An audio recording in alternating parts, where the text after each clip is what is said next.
রজব মাস গেল। রজব মাসে একটি ফজিলতপূর্ণ ঘটনা আল্লাহর প্রিয় হাবিব সাল্লাল্লাহু আলাইহি সাল্লামের ঘটে গিয়েছিল। মেরাজুন নবী সাল্লাল্লাহু আলাইহি সাল্লাম। এই মেরাজের রজনীতে একটি ঘটনা মনে পড়ে গেল, এই প্রাসঙ্গিক। মিশরের আকাশ দিয়ে যখন আল্লাহ রসুল অতিক্রম করতেছিলেন জিবরিল আমিন সহ ৭০,০০০ ফেরেশতা সহ, আল্লাহ রসুল বলেন, ইয়া আখি জিবরাইল ইন্নী আজিদু রিহাল জান্নাহ। রে ভাই জিবরাইল, আমি একটা জান্নাতের খুশবু পাচ্ছি, যেই খুশবুটা দুনিয়ার কোন আতরের মধ্যে, মেশক জাফরানের মধ্যে নাই। মেশক আম্বরে এত ঘ্রাণ না, দুনিয়াবি কোনো ঘ্রাণ এটা নয়, এটা একমাত্র জান্নাতি খুশবু। কোত্থেকে আসতেছে? জিবরাইল বলে, হুজুর সময় কম, সফর অনেক লম্বা, সামনে চলেন। আল্লাহ ধমক দিলেন, জিবরাইল রে, ও জিবরাইল, আজকে আমার বন্ধুকে আমার মেহমান হিসেবে আমি এনেছি, আজকে সময়ের দিকে তাকাবার কোনো দরকার নাই, কারণ সময়কে নিয়ন্ত্রণ করি আমি আল্লাহ। সময় যে বিষয়টা, এটার সৃষ্টিকারীকে, এটাকে কন্ট্রোল করার ক্ষমতা আল্লাহ পাকের আছে কি নাই বলেন তো? আল্লাহ চাইলে এই সময়টা লম্বা করে দিতে পারেন, সংকীর্ণ করে দিতে পারেন কে বলেন? আল্লাহু আকবার, আল্লাহু আকবার। আল্লাহ কয়, জিবরাইল রে, সময়ের দিকে তাকানোর দরকার নাই, আমার বন্ধু যা জানতে চায় তুমি জানিয়ে দাও। জিবরাইল বলে, হুজুর তাহলে শুনেন ঘটনা। আজ থেকে হাজার হাজার বছর আগে মিশরের একজন শাসক ছিল, জালেম শাসক ছিল ফেরাউন। সেই ফেরাউন তার একটি পালক মেয়ে ছিল। পালক মেয়ের খেদমতের জন্য একজন চুল আশ্রানোর একজন স্পেশাল একজন ছিল, দাসী ছিল, তার নাম হচ্ছে মাস্তা। মাস্তা কি নাম? মাস্তা। আমার বন্ধুগণ, সংক্ষেপ ঘটনা। মাস্তা ওই ফেরাউনের কাজের মেয়ের চুল চিরুনি করছিল, আশ্রাচ্ছিল।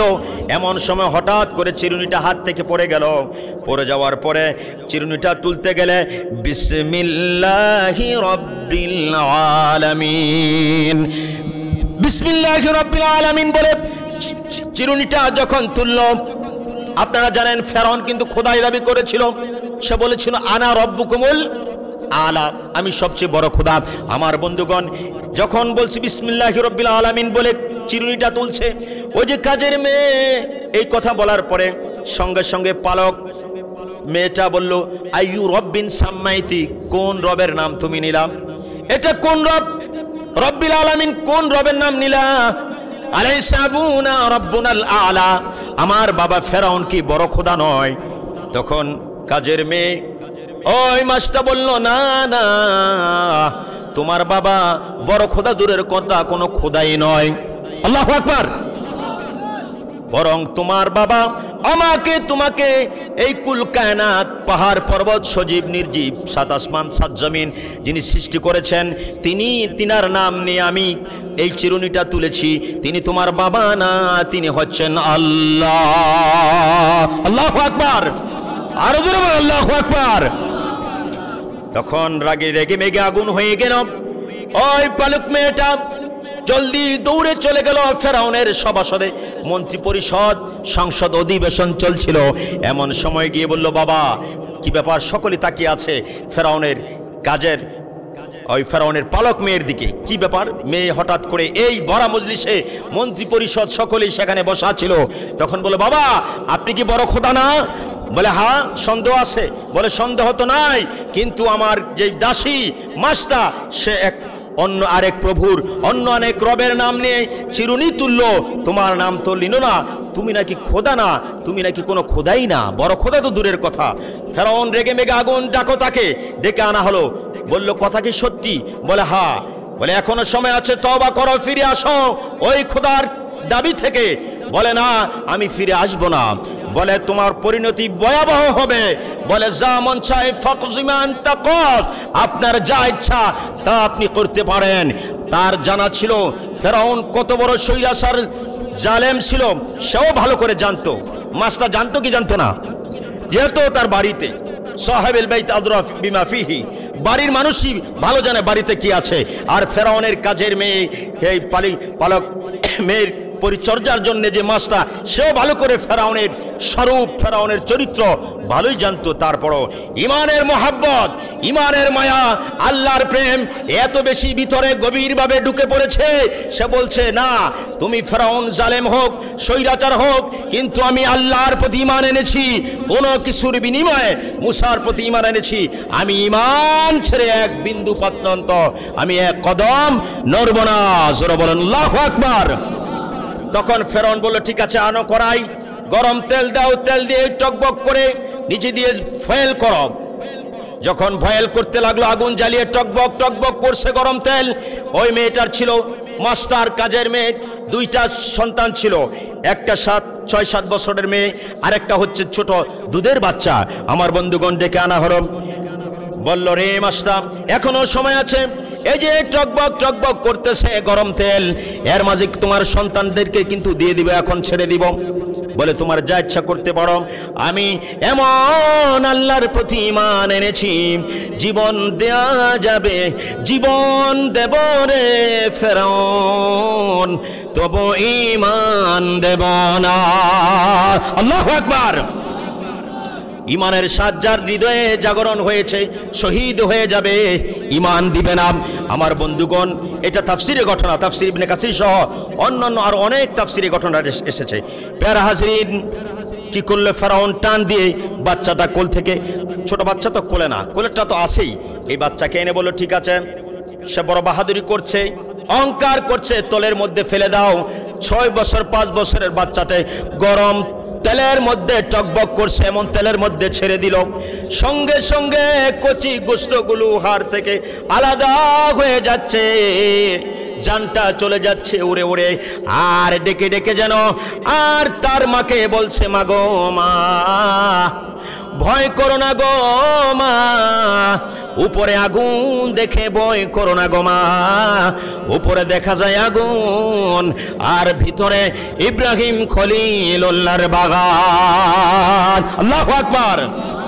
আল্লাহ বলেছিলেন, ইয়া নারু কুনি বারদাও ওয়া সালামান আলা ইব্রাহিম। আগুন ইব্রাহিমের জন্য শান্তিদায়ক, ঠান্ডা হয়ে যাও।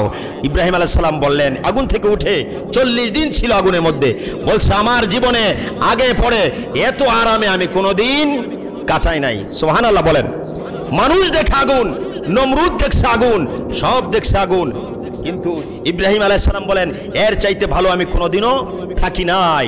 প্যারা হাজরিন, এই জন্য অনেক সময় শহীদের পথ খুন রাঙা পথ, রক্তে রঞ্জিত হয়ে দেখা যায় মানুষ কাতরাচ্ছে, কিন্তু না, আল্লাহ রসুল বলেন, শহীদি মৃত্যু, শহীদের তামান্না যাদের হৃদয়ে আছে, এই লোকটা সারা জীবন যদি শহীদের তামান্না রাখে, সে বিছানায় পড়ে মরলেও আল্লাহ রব্বুল আলামিন তাকে শহীদের দরওয়াজা নসিব করেন। শহীদের দরওয়াজা মানে বিনা হিসাবে আল্লাহর জান্নাতে চলে যায়। সুবহানাল্লাহ।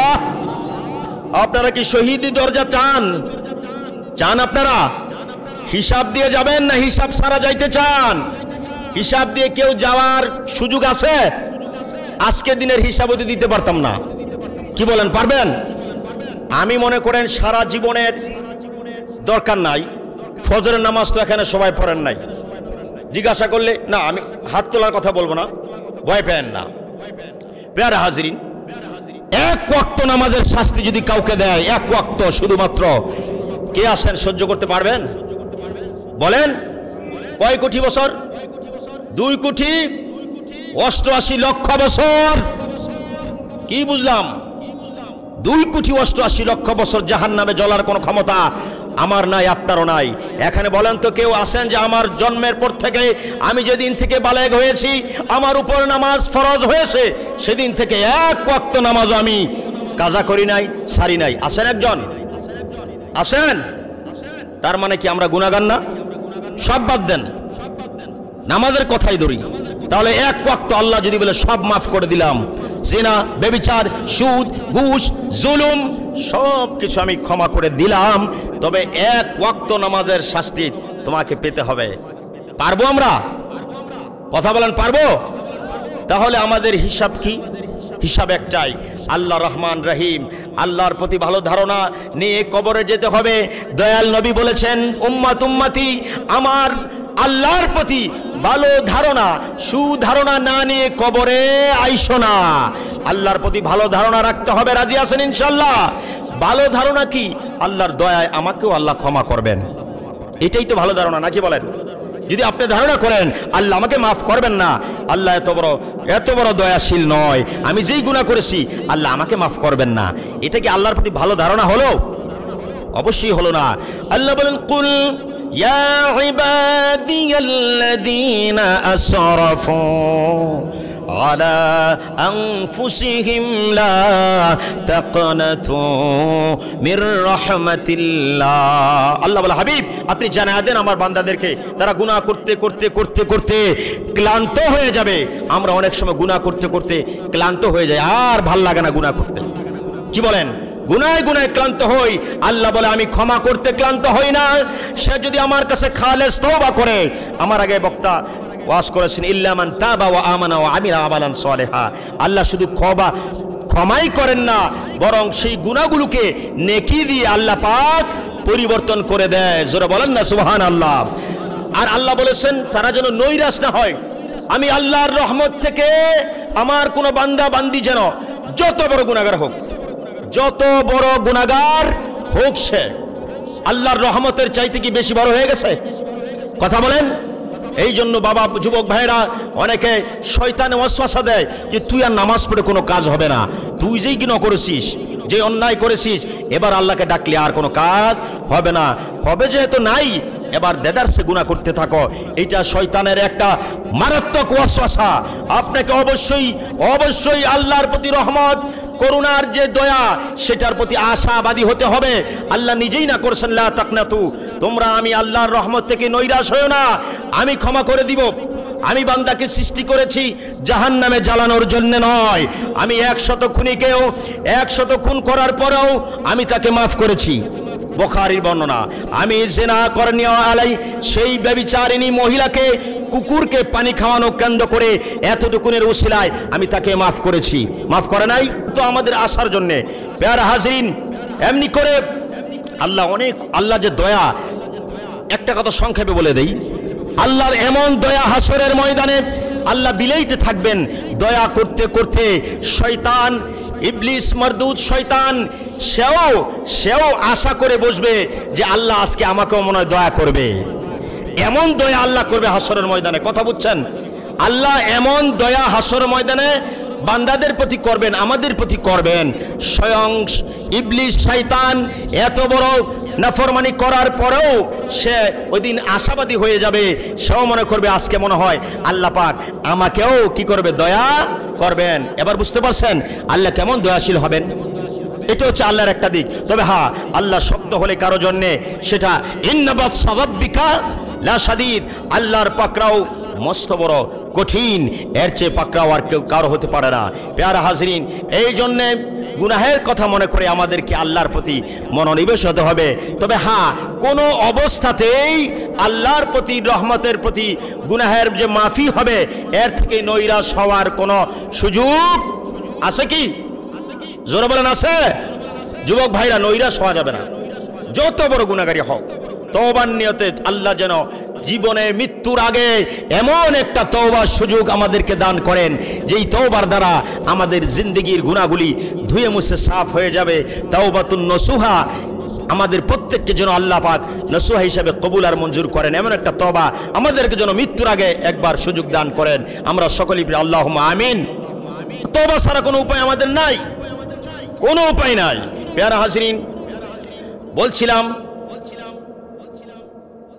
ওই যে ছোট বাচ্চাটা, পালক মেয়ের বাচ্চাটা চলে যাচ্ছে, রুহুটা উড়ে উড়ে বলছে, মা গো, উপরে আগুন দেখে ভয় নাই মা, ইনশাআল্লাহ সানাজমাউ ফিল জান্নাতি।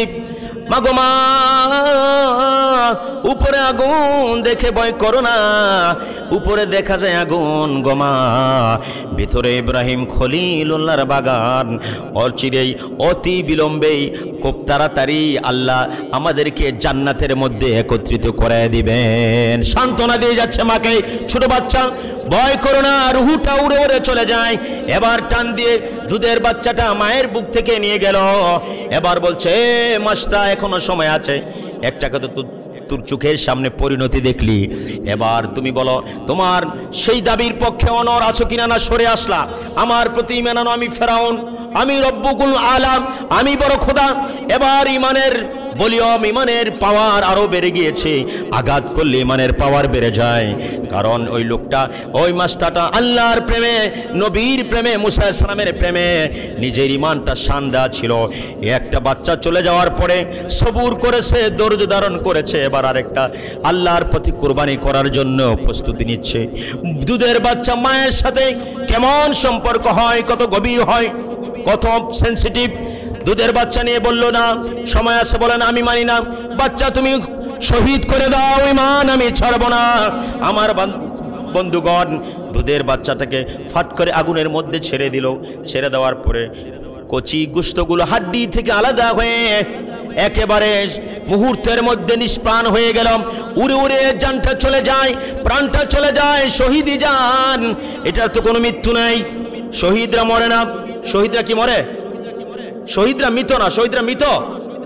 মৃত বলতে নিষেধ করেছেন উলামায়ে কেরাম। এখানে আছে আল্লামা ফাহিম সাহেব, এখানে আল্লাহ কোরআনে বলেছেন, লা তাকুলু লিমান ইয়াকতালু ফি সাবিলিল্লাহি আমওয়াত বাল আহইয়াউ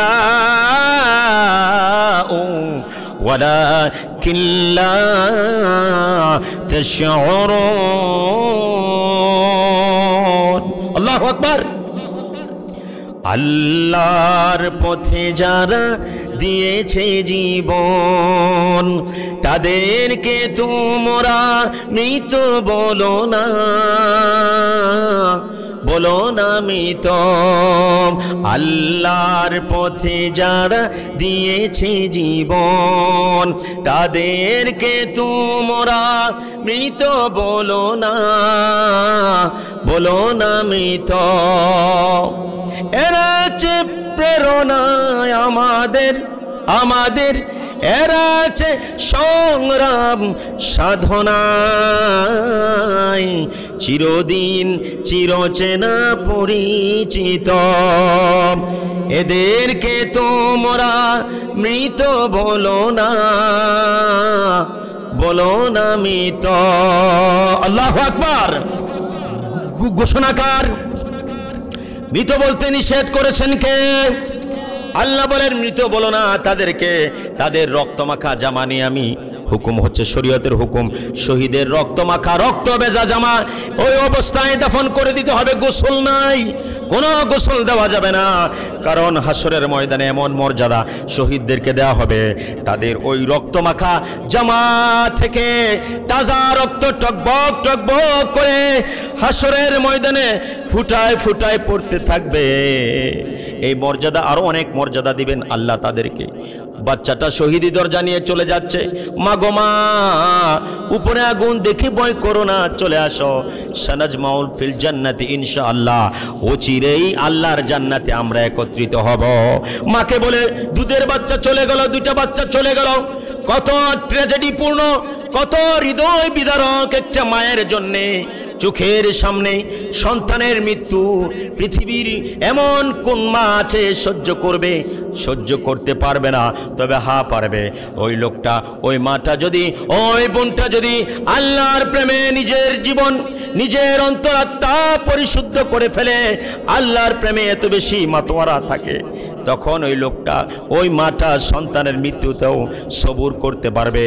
না হলে কোনো দিনও এমন মৃত্যু সবুর করার কোনো সুযোগ নাই। ওই মহিলাটা ইমানের তেজে বলিয়ান ছিল। এবার আসলো মহিলার পালা। মহিলাকে বলা হলো এবার তোমার পালা। সে বলল, যেখানে নিজের সন্তানের কোনো বাঁচাইতে পারলাম না, ইমানের বিনিময়ে দিয়ে দিতে হলো, এবার নিজের জীবন সবচাইতে দামি জিনিস। ফেরাউন ভাবছে মনে হয় নিজের জীবন নিয়ে শঙ্কিত, ভয় পাচ্ছে। এখনো সময় আছে, তুমি ফিরে আসো, বেঁচে যাবা, বাঁচলে সন্তান আল্লাহ দিবে। আমার বন্ধুগণ, 3 মিনিটে আমি শেষ করে দিচ্ছি আমার নির্ধারিত সময়।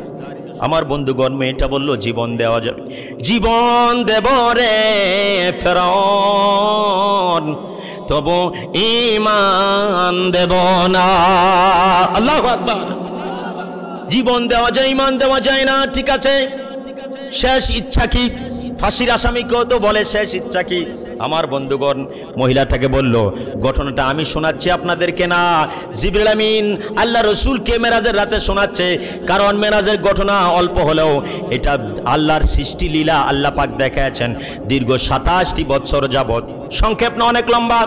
তখন জিবরাইল বলল, হুজুর শেষ ইচ্ছা যখন জানতে চাওয়া হলো, তখন ওই মহিলাটা মাস্তা বলল, ও ফেরাউন, আমার শেষ ইচ্ছা কিছু নয়, তোমার কাছে কিছু চাই না, যা চাই আমার রবের কাছে আমি এর বিনিময় চাই। তবে হ্যাঁ, আমার একটা আবদার হলো, আমাদের এই যে হাড্ডি গুড্ডিগুলো, আমার ছোট ছোট বাচ্চা, এদের হাড়গুলো, কচি হাড়গুলো একসাথে রেখে আমার মা এবং 2 কন্যা সন্তান একসাথে কাফন করে একই কবরে দাফন করে দিবা, হাসরের ময়দানে একসাথে আমরা উঠব। এটাই আমার শেষ আবদার, অন্য কোনো আবদার নয়। আমার বন্ধুগণ, এবার জিবরাইল বলল, হুজুর, তারপরে তার সেখানে শহীদ হয়ে গেল মাটাও, একসাথে প্যাকেট করে দাফন করে মা 2 কন্যা সন্তান সহ এই মিশরের এই এখানে দাফন করেছে। হুজুর, এটা অন্য কোনো ঘ্রাণ নয়, দুনিয়ার কোনো ঘ্রাণ নয়। আপনি যে নাকের মধ্যে ঘ্রাণ পাচ্ছেন, জান্নাতি খুশবু বলতেছেন, এটা আর কোনো ঘ্রাণ নয়। এটা ওই মেয়ে, ওই 2 কন্যা সন্তান এবং এই কাজের মেয়ে মাস্টার, এই মা এবং তার 2 বেটির কবর থেকে ঈমানের পরীক্ষায় এত বেশি উত্তীর্ণ হয়েছিলেন, আল্লাহর এত পেয়ারা হয়ে গিয়েছিলেন, এত কঠিন পরীক্ষা দিয়েছিলেন, আল্লাহ রাজি খুশি হয়ে তার কবর থেকে কিয়ামত পর্যন্ত এমন জান্নাতের সুঘ্রাণ খুশবু বের হতে থাকবে। আল্লাহু আকবার। আল্লাহর প্রেমে জীবন দিলে লাভ আছে না নাই? লাভ আছে। আল্লাহর প্রেমে, নবীর প্রেমে জীবন দিতে হবে। নবীর প্রেমে জীবন দিয়ে, জীবন না শুধু ওয়াস করনি দান ভেঙে ফেলেছিল, ঘটনা আপনারা জানেন, কিন্তু ওয়াস করনি জুব্বা আবু বকর ওমর পায় নাই। জুব্বা পেয়েছে কে বলেন? ওয়াস করনি কারণ প্রদেশে অনেক দূরে। ওয়াস করনি নবী রাসূলের ইন্তেকালের আগে বলেছিল, আমি চলে যাচ্ছি, আমার জুব্বাটা আমার পাগল প্রেমিক ওয়াস করনি সকল দান ভেঙে ফেলে দিয়েছিল। এই ওয়াস করনির জন্য জুব্বাটা উপহার হিসেবে দিয়ে দিবা, আর দোয়া চাইবা সে যেন আমার এতিম উম্মতদের জন্য দোয়া করে। কন্যা সুবহানাল্লাহ। আল্লাহ পাক আমাদেরকে আল্লাহর প্রেমিক, আল্লাহর খাঁটি বান্দা এবং রসুলের আশেক প্রেমিক হিসেবে কবুল করুন। ওয়া আখিরু দাওয়ানা আনিল হামদুলিল্লাহি রাব্বিল আলামিন। আসসালামু আলাইকুম ওয়া রাহমাতুল্লাহ।